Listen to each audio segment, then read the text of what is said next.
Matapos na taon ng masusing pag-aaral, ay marami ng pagbabago ang nakaapekto sa naging pagsulong ng mundo, partikular na sa malawakang aspekto ng kasaysayan.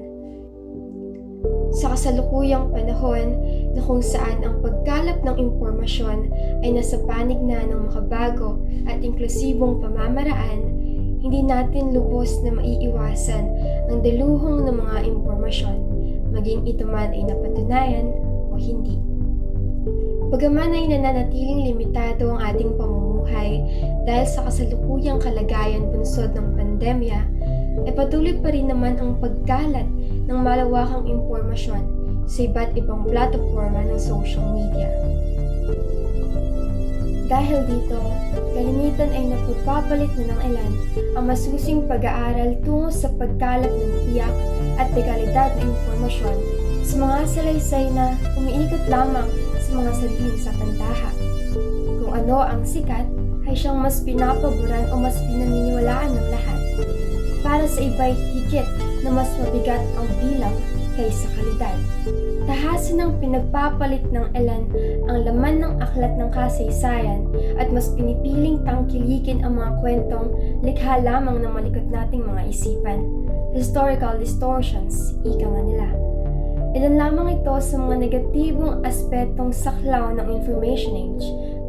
Ngunit, paano nga ba natin ito mas masolusyonan? Una, kung ang mga fake news ay naisisiwalat o naibabahagi sa social media, sa praktikal na pagtugon ay marapat ding pagsumikapan ng mga respetadong mamamahayag at historiador ang paggamit sa mga platformang ito upang higit na mas mabigyang diin ang katotohanan sa tulong ng mga mag-aaral at mga profesional na siyang may kamalayan sakdang mula sa katotohanan. Ikalawa, sapagkat ang bahagdan ay nahati sa mga mamamayang ang atensyon ay nasa telebisyon o social media, marapat na gamitin ng mga mamamahayag ang oportunidad na maisiwalat sa lente ng kamera ang mga peking impormasyong kanilang makakalap mula sa iba't ibang pamamaraan at ipaalam sa mga manonood ang tunay na paksa ukol dito, upang nang sa gayon ay mabigyang linaw kung ano ang tunay at hindi.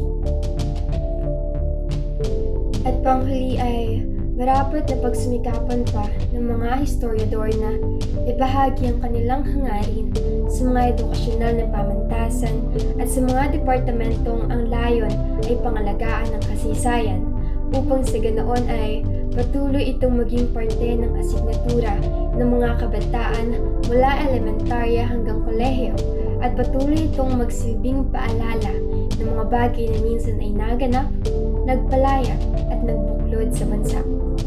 Kaya naman sa kasalukuyang panahon ng malawakang disinformasyon ay mahalagang maunawaan kung alin nga bang kathan ng huwad na pamamaraan at bigyang pansin ang katotohanang nagmumula sa masusing pagbabalik tanaw sa bakas ng kasaysayan.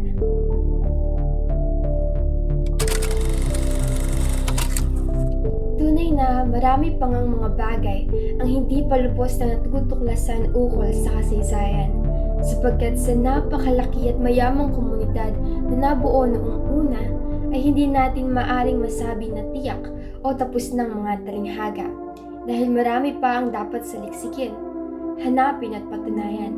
Mayroon pang mga bakas na patuloy pa ring nakakubli o marahil ay tuluyan ng nabura, katulad na lamang ng naging paglalakbay ni Lapu-Lapu. Isang palaisipan pa rin sa atin kung ano ang kanyang figura at mukha at kung paano nga ba niya ipinagpatuloy ang balangkas ng kanyang epiko. Marami pa rin mga pirasong hindi pa natatagpuan na siyang maaring magpabago sa naratibo ng nakaraan, ngunit siya ring bubuo sa ganap na ilustrasyon ng kasaysayan. Ang mga panibagong matutuklasan ay maaring magpatibay o magpabago sa ating pagkaunawa sa aspeto nito. At dahil dito, ay hindi pa lubos na ganap ang pag-aaral ng kasaysayan. Maaari pa itong magbago at maaari ring mabago. Sa aking palagay ay parte na ito ng paglago at pagbabago sapagkat hindi naman nananatili sa iisang estado ang isang bagay.